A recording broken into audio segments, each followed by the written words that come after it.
UFC 313 going down this weekend, man. Today I'm about to give you my full card predictions and break down the whole entire card.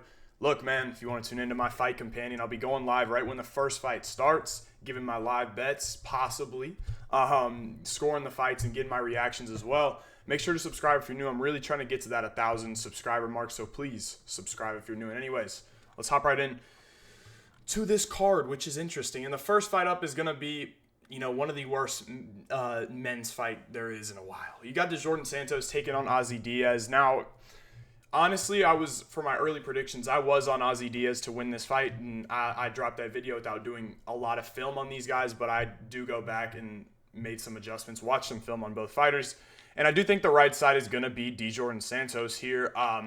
Ozzy Diaz last fought he actually, on his Contender Series fight, he fought Joe Pyfer. That was at 185, and that was a different Ozzy Diaz. I think that if that version hopped in the octagon with Santos, he'd have a much better shot here. But this is a Ozzy Diaz who won 2 fights in the LFA at 205, didn't look the best. Now, he beat a couple guys that fought in the UFC. I can't remember one of the guys' name, but a known regional guy named Chuck Campbell. But these fights weren't that clean, right? He didn't go out there and dominate these guys. He did kind of struggle. And, when it comes to his skill set, it's okay. He's a big puncher. He's got a big right hand, and he does pack some power in his punches. He can be taken down. He can be wrestled. But ultimately, he wants to knock you out, and he does a pretty good job at doing that against the lower-level competition. I'm not huge on Ozzy Diaz. He's moving down to 185 for this fight, and he's taking on Djorden Santos, who went out there and beat Will Curry in his debut or Dana White Contender Series fight, where he was like plus 450. Djorden Santos, he is an interesting fighter. As you can tell by the physique, he doesn't look all ripped. He's not ripped. He doesn't really look like a fighter, and he's only like 28 years old. Now, when it comes to the dude's skill set, he's more of a volume puncher, right? He's a guy who is probably going to look for the more volume, and Ozzy Diaz is going to be looking for that shot to knock Djorden Santos out. He hasn't been finished. He's got some okay wins on the regional scene, but nothing crazy. I would say that Diaz probably has better wins on the regional scene than a guy like Djorden Santos. And Santos, before his even Contender Series fight, relatively unknown. Obviously he was a big underdog, and it was for good reason. He's not fighting the best competition. He's not really finishing these guys. But when you did see him take on Will Curry, he showed some good things. He stuffed every takedown from Will Curry. He let the hands go. And he's not powerful. He doesn't hit hard, but he does have good volume. His striking, it's okay. Now, there is some concern that Ozzy Diaz catches him with a counter shot, which I could see. But I think that the difference in this fight is going to be Djorden Santos' grappling. I think that if he can go out there early on and wear on Ozzy Diaz, take him down, he's going to win this fight. I do think that Ozzy Diaz getting taken down by these, guys who aren't the best fighters. And Djorden Santos, from what I've seen, his grappling is nothing crazy. It's okay, though. And I think he can wear on Ozzy Diaz and land the better shots on the feet. It's a fight I'm definitely not interested in betting on. But some things to take into note. Djorden Santos does have 5-round experience, which is important. I don't think Diaz does have any. But Diaz is kind of a guy who wants to finish the fight and wants to get you out of there. I don't like the move down to 85. I don't really know if he is UFC level. I don't think he is. And I don't really know if Djorden Santos is UFC level either. But I do feel like he's going to get this one done by a decision. Probably not a fun fight. Probably not an entertaining fight. But I'm going to go with Djorden Santos to get the decision win here. Next up, the short notice fight between Chris Gutierrez and John Castaneda. If you take a look at the odds, you're looking at pretty much a pick'em here. Castaneda is slightly favored. And I don't like Castaneda, man. And he's double weight cutting essentially because he did make the weight to go out there and fight Douglas Silva de Andrade, which got canceled ultimately for some reason. I don't really know why. But he now takes on Chris Gutierrez, who did have a training camp coming up, and he was supposed to fight Gene Matsumoto on this card. And obviously Matsumoto moved to fight Rob Font, took that opportunity, came up short. But Chris Gutierrez is back. He's taking on John Castaneda. Like I said before, I don't like Castaneda. Some issues that I have with him is his style is almost like a sparring style on the feet, right? He's a guy who doesn't load up on his punches, doesn't hit relatively hard whatsoever. And he kind of did have a similar matchup in his last fight to a guy like Daniel Marcos, right? I think that Chris Gutierrez and Daniel Marcos are similar. I do think Marcos is a bit of a better puncher, and Gutierrez is more elusive than a Daniel Marcos, but Castaneda got schooled. He really got schooled, and we've seen some issues with Chris Gutierrez' takedown defense. And Castaneda is not a guy who really pressures you all that often. He doesn't hit that hard. And if this fight's going to be at range, it'll be all Gutierrez, right? Especially on the feet. He should land the harder calf kicks. He should land a lot of kicks, land the more volume here. He's a guy who he hits a lot, but he doesn't get hit that often either. His splits are good when it comes to his striking.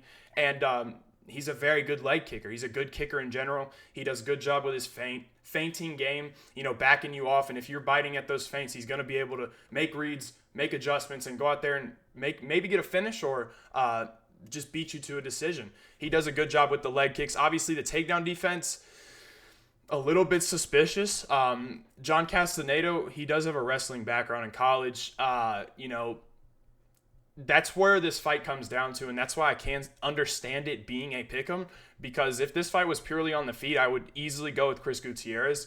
But I don't trust John Castaneda's wrestling that much, and I know Gutierrez has been taken down, controlled. I'm kind of banking on that he doesn't. He's shown good takedown defense in the past. Obviously, his last fight versus Quang Lee, he was taken down a couple times by that guy. And granted, it was a little bit short notice, so it was a short notice opponent. So maybe he wasn't expecting it. This is another short notice opponent, but I would imagine he'd be training for Gene Matsumoto's wrestling as well. I think that this is a matchup for Chris Gutierrez where he can thrive, especially on the feet. I do think he's the faster guy. I think he's a better striker. And Castaneda, to me, with that sparring kind of style, it plays right into what Chris Gutierrez is good at. He's going to chop away at those kicks. And if this fight doesn't hit the mat, and if Gutierrez can avoid it hitting the mat, he'll win this one. So I will go with Chris Gutierrez by a decision or a finish. Low-key, John Castaneda gets tagged with knees a lot. He's been knocked out by a knee before. Gutierrez has very good timing on his knees. Maybe a knee knockout from Chris Gutierrez as well. But overall, to me, I'm going to go with a decision for Chris Gutierrez. The next fight up is going to be a young, hungry fight between two guys that I like. Marion Santos, Francis Marshall. Marion Santos is a pretty big favorite here, minus 310, and I think it's understandable because I do believe that what Marion Santos is good at, that counter-striking. I think he's a really good counter-striker, and it all comes down to stuffing the takedowns of Francis Marshall, which I think that he can do. I don't think Francis Marshall's takedowns are explosive. They're that good. They're okay, and to me, he's incomplete on the feet. And a guy like Marion Santos, if he sees a guy like Marshall and the way that Marshall fights on the feet, he's licking his chops. A guy like Marion Santos, great counter strikes, great leg kicks, and the guy never overextends. So he's never throwing himself into these takedown opportunities that can give Francis Marshall an opportunity to get him to the mat. He doesn't throw himself into these shots, right? He doesn't overextend. He does a good job finding the shot to finish you or landing good volume on the feet. And the dude's got some devastating calf kicks. I think that this fight won't hit the mat often, and we'll see how Marshall is able to take this fight to the mat, because in my eyes, it is a necessary thing here. I do not think he's good enough to be able to stand with Marion Santos, and maybe he can get the better of him in like the first round, but once Marion Santos able to make those reads, Francis Marshall's a very hittable guy. He's very hittable. Hasn't been finished by TKO.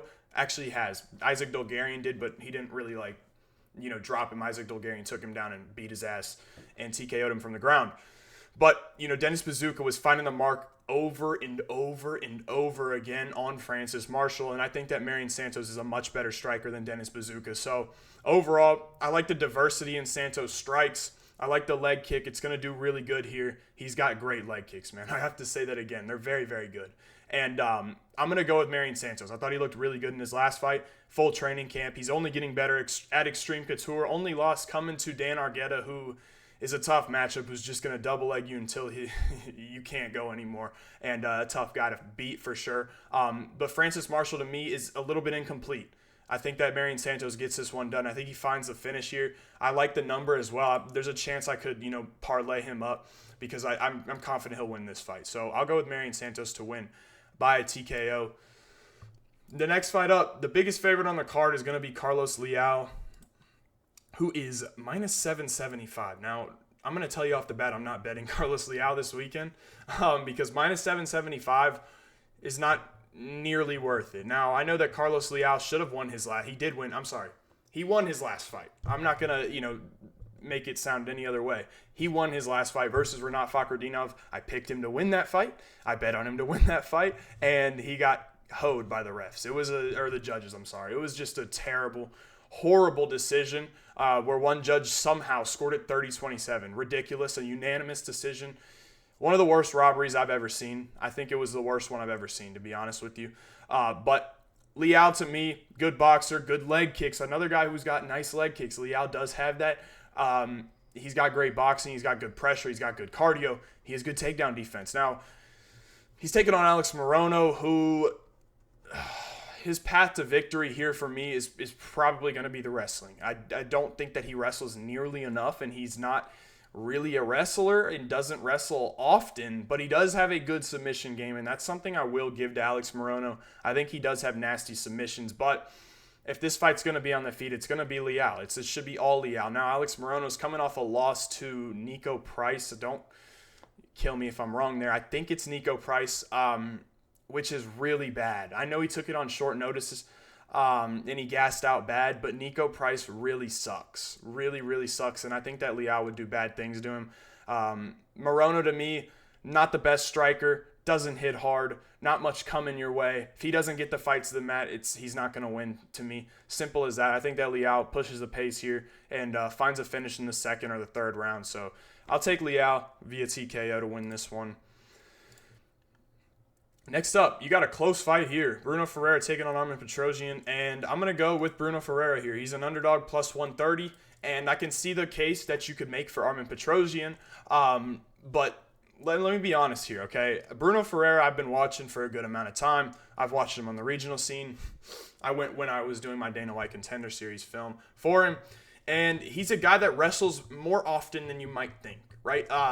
He's had some matchups where he can't really go out there and show off his wrestling. Dustin Stoltzfus is a good grappler. Abbas Magomedov, another guy who can grapple. And Bruno hasn't really been able to show off that wrestling. Now, he's had some issues with the cardio, and this is a matchup where Armen Petrosyan can go out there and land, a lot more shots. Because if you do look at the strike differential here, it's going to be a lot more for Armen Petrosyan. But the harder shots will be coming this way, right? I think that the more dangerous fighter here is definitely Bruno Fereira. The guy's got an amazing judo background. He's a strong, big dude who's got some jiu-jitsu as well. But the judo here is huge. I think that Bruno Fereira is going to take this fight to the mat and do his work on the ground. I do expect him to shoot in this fight.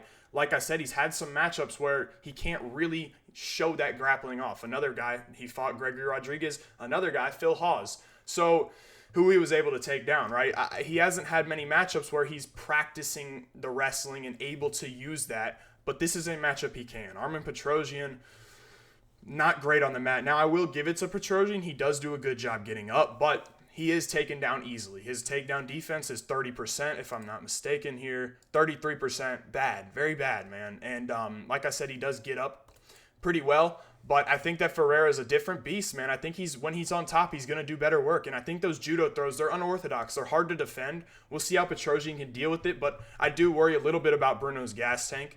But I do like the danger factor on the feet. We're looking at a guy in Armen Petrosyan who just got finished. And Bruno's a guy who hits really damn hard, right? Able to, stumble Abbas Magomedov and hurt him with a jab, right? Knocked out Gregory Rodriguez cold, knocked out Phil Hawes, knocked out Dustin Stoltzfus. The guy has some pop in his hands, right?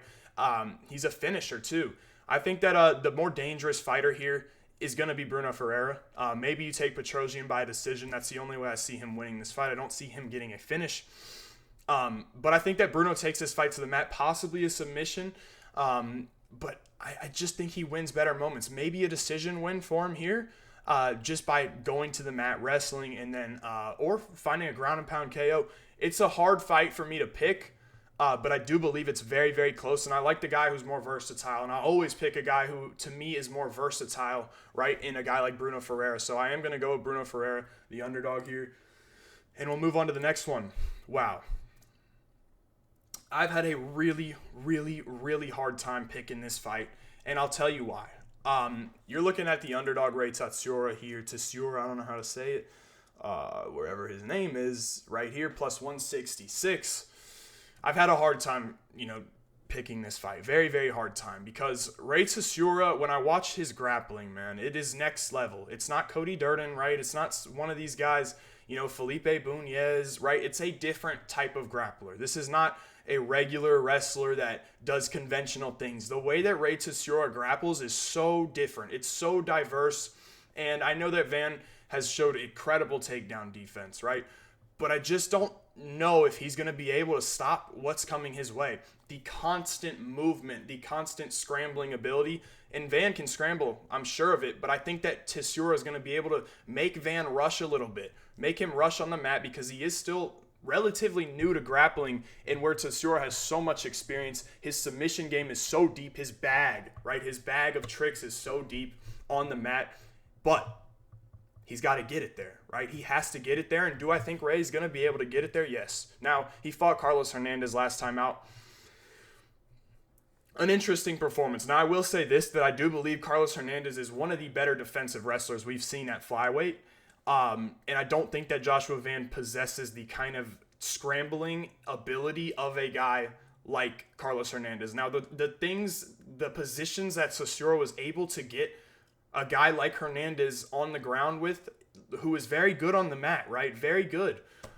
It was very impressive, and I'm extremely impressed with this dude's grappling. Now, my issues come with the striking because Rei Tsuruya does not have much on the feet. He's not going to be able to stand and trade, and he's not going to want to be in that type of fight. And no matter how long this fight is on the feet, if Joshua Van is able to get to his feet, he's going to push. He's going to push the pace. He's not going to stop coming forward. And you can tell the highest significant strike landed per minute in the UFC is held by Joshua Van. He's not going to give this guy any sort of respect if he's able to get up.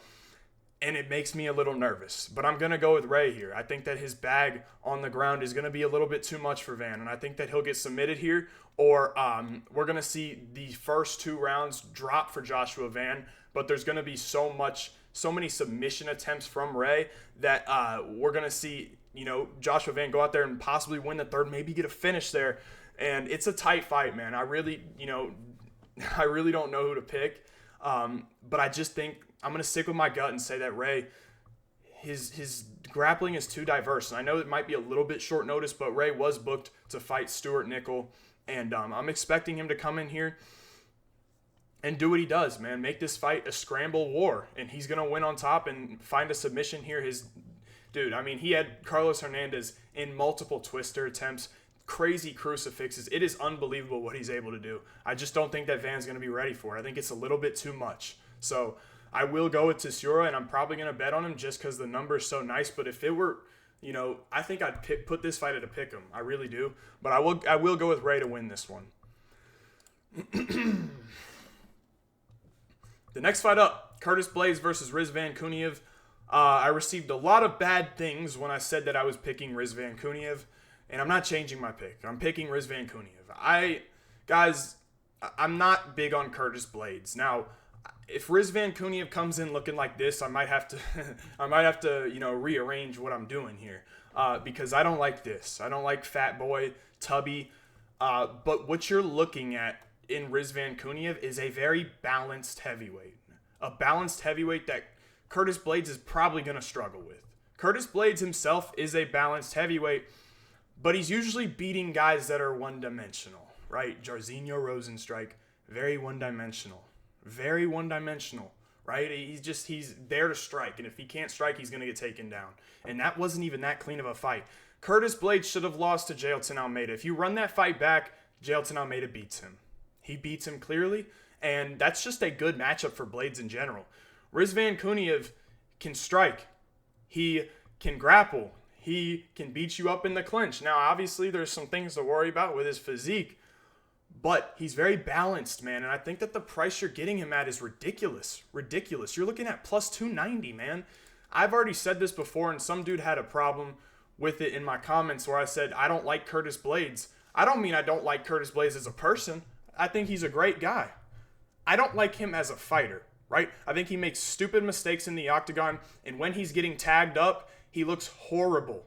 I think his durability is not great, but when he's getting pressured by strikes, when he is getting hit, his body language sucks, and his IQ is completely gone. He has no sense of shooting a takedown. He has no sense of grabbing a clinch. He stands there and does nothing. He's one-dimensional on the feet. He has a decent calf kick or low kick, but all he throws is 1-2s. I think that Kuniev is more diverse with his strikes. I do. I think plus 290 is a steal here. Obviously, like I said, I'm going to say it again. If he comes in looking this fat, I'm not going to say it's a steal, right? Because I do think that if he probably will gas out, and that's where Blaydes can take over the fight. But please do not be surprised if Rizvan comes out here and performs well. He's a good fighter that's balanced. I've been a Curtis Blaydes non-believer, and I will continue to do that until he shows me something different. Knocked out in the first round by Aspinall, right? Didn't do anything really good against Jailton Almeida up until that finish, right? He got dominated on the mat. And it was looking like he was going to get dominated on the mat in the second round. Granted, he got the finish, whatever. Before that, Sergey Pavlovich knocked him out.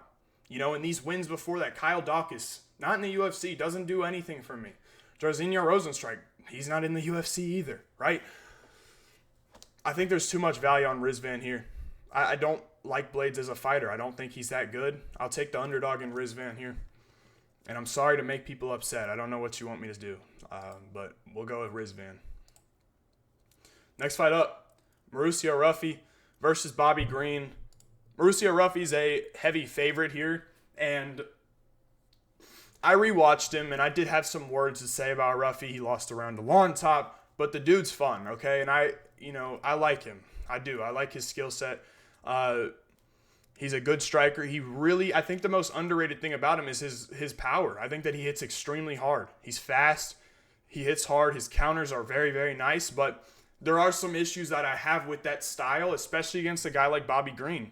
If he cannot find that kill shot, I don't think he wins a decision here, right? You can pressure Mauricio Ruffy, and obviously Bobby doesn't have his hands up when he's pressuring, but if you're able to pressure him, and Mauricio Ruffy is not able to make reads on Bobby Green because he's unpredictable, he's unorthodox, this fight could get a little bit hairy for Ruffy because he is a guy who loads up into his shots. He is a guy who has some gas tank issues, but I don't think that, Ruffy's going to be able to take the kind of, hold on, how do I say this? First of all, I want to say this. James Lontop is nowhere near as skilled as Bobby Green is, honestly. But if Ruffy's able to connect with those shots that he was able to connect on Lontop, Bobby Green will not stand through this. So, for me, I'm going to pick Mauricio Ruffy here, but I could see this fight potentially getting hairy if it gets to the later on and Bobby Green or Ruffy's not able to make his reads. I think it could get a little bit hairy. I'll go with Ruffy. There's probably one way I'll play this fight, and that's going to be by KO. To me, the decision prop is not worth it, and I think that Ruffy's, if he wins, he'll find a shot to knock Bobby Green out. So I'll go with Mauricio Ruffy via KO, but definitely not a money line spotter I'm looking at, right?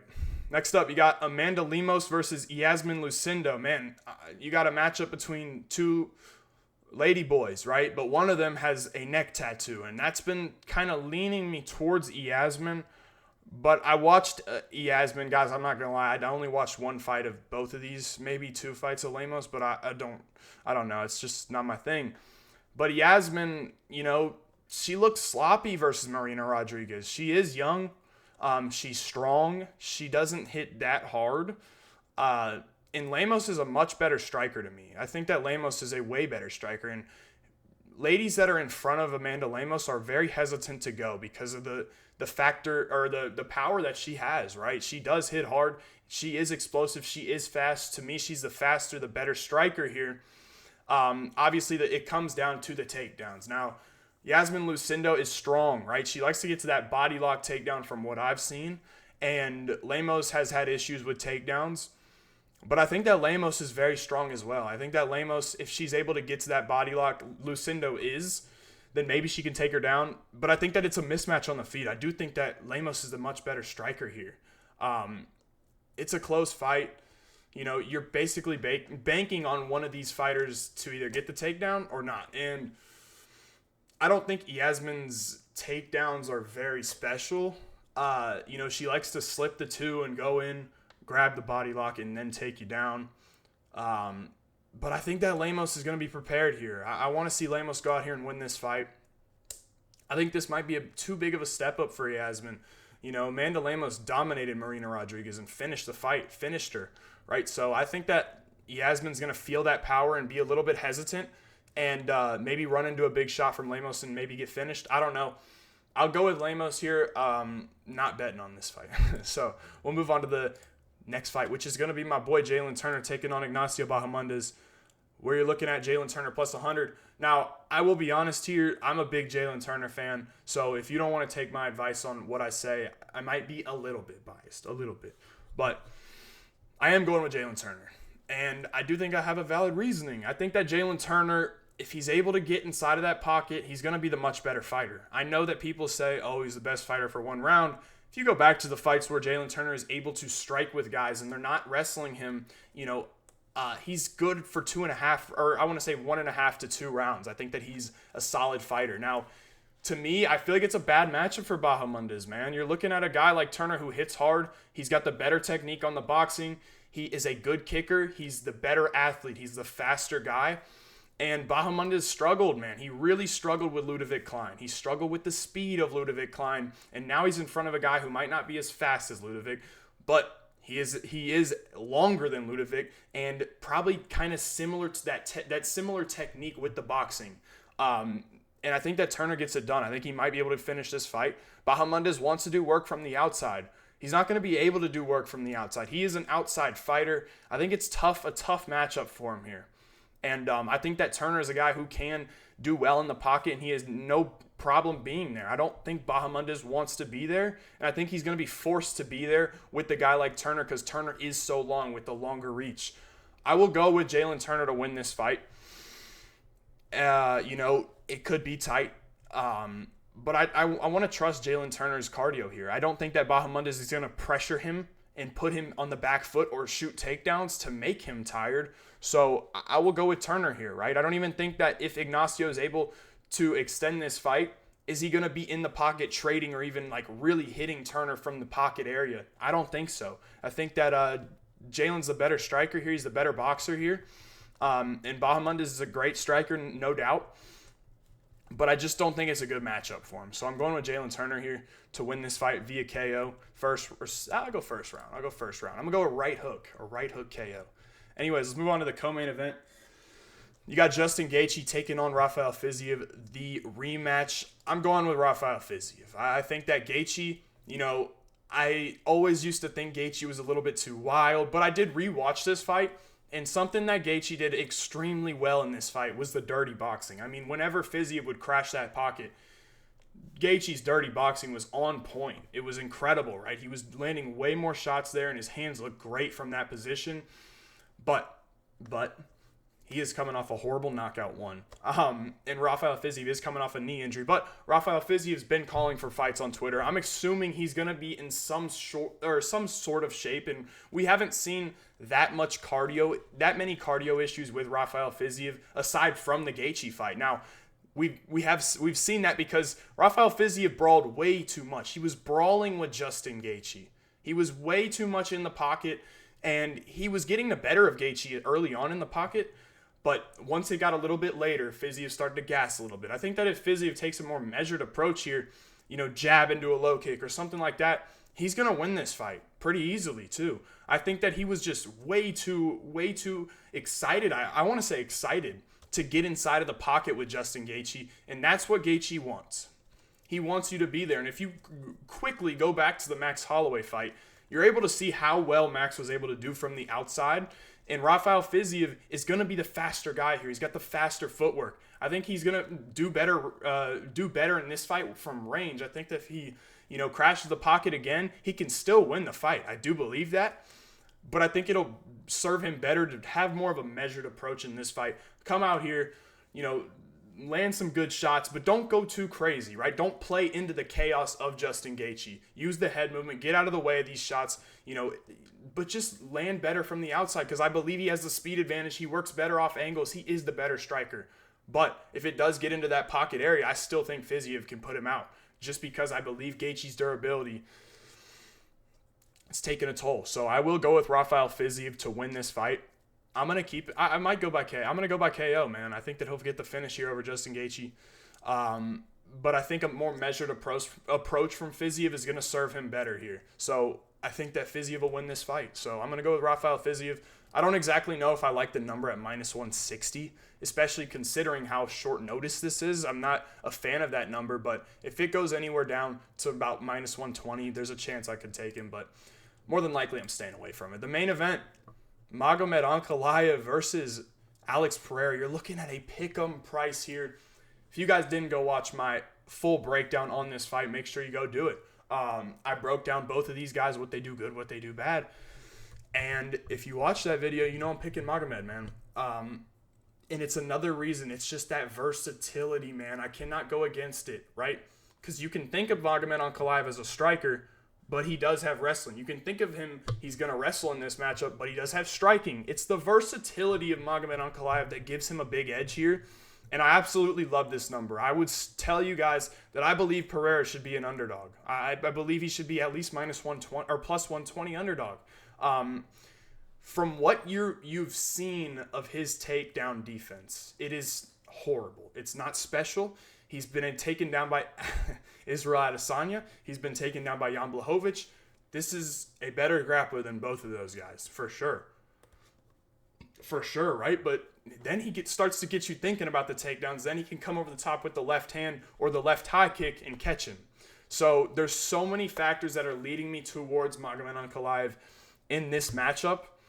And that's why I'm picking him. Make sure you go check out my video, though, if you want a more in-depth description on why I do think that Magomed Ankalaev will win this fight. But this is a spot where I'm definitely going to bet on Magomed. I think that the number is solid. I love it. This is the hardest fight for Alex Pereira without a doubt, and we've never seen Magomed Ankalaev at a price like this. So, especially against a pure striker, right? So, it's going to be a test, but I don't think that Alex is ready for it, right? I think that if Magomed comes out early, starts feinting takedowns, and then starts shooting, maybe he doesn't get it, but then he starts to get him to think about it. And that's when the strikes start to open up. And Magomed Ankalaev is not a bad striker. He's a good striker. Able to outstrike Alexander Rakic, Thiago Santos. Able to do work against those kind of guys who aren't the level of Alex Pereira, I will say. But they're still good strikers and good fighters. So, to me, I think that Ankalaev is the right side here. I will be picking him. I will be betting on him. Make sure you guys stay tuned for my best bets stream on Friday probably. And once again, let me know your thoughts on all these predictions, and make sure to subscribe if you're new. That's going to wrap it up for me. I hope y'all boys enjoyed, and I'll catch you in the next one.